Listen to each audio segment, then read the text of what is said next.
be a time when the government needs to take private property in order to use that land for public use. For example, they may need to build a road that connects to a major highway through someone's private property. The government reserves the right to do just that through what is known as eminent domain. But in order to do so, certain conditions must be met to justify the use of eminent domain.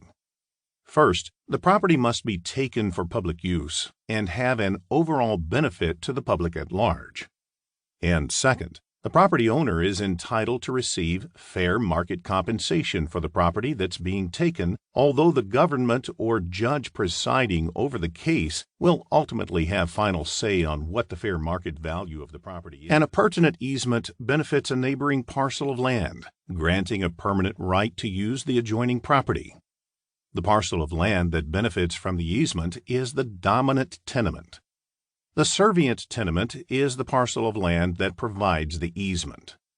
Appurtenant easements are attached to the land and are transferred automatically when the servient or dominant estate is sold to a new owner. An example of an appurtenant easement is when a property owner allows their neighbor to pass through their land to access a main road. There would be a designated walk-through area, and if the neighbor were to wander outside of that area, they would be violating the terms of the easement. The market value of a property may not be equal to the market price of that property. The market value is what appraisers are most concerned with. It refers to the most probable price that a property will bring in a competitive, fair, and open market in which the price that the buyer is willing to pay is acceptable to the seller, each of which are not under any pressure to act. The term market price refers to the actual price that was paid for a property, which may be higher or lower than what the property should have actually been sold in a competitive and open market. Value is defined as the present worth of future benefits derived from the ownership of a property. There are many variables when it comes to the value of real property, such as the condition of the property, demand, and as a general rule, real estate agents have a fiduciary responsibility to their clients and should always practice good ethical conduct by being trustworthy, honest, kind, fair, and competent to their profession. Associations like the National Association of Realtors, also known as NAR, have set forth the Code of Ethics and the Standards of Practice for Realtors. These codes of ethics and standards of practice have been largely adopted by the real estate community. Only real estate agents that are members of the NAR may refer to themselves as a realtor.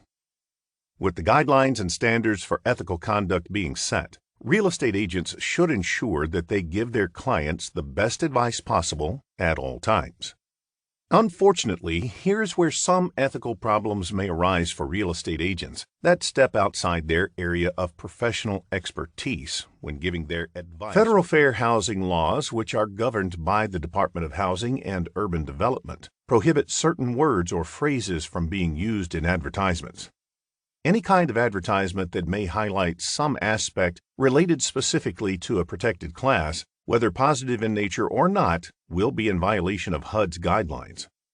For example, you can advertise that a house for sale is just blocks from the local community center, but you can't state that it's a Christian or Jewish or African American community center. Any mention of a protected class will violate the fair housing law guidelines. The Civil Rights Act of 1966 is an act that added one protection relevant to real estate, and that was to prohibit discrimination based on race in regards to residential or commercial property. What covenant states that the grantor is the owner and has the right to convey title? A. The covenant of granting.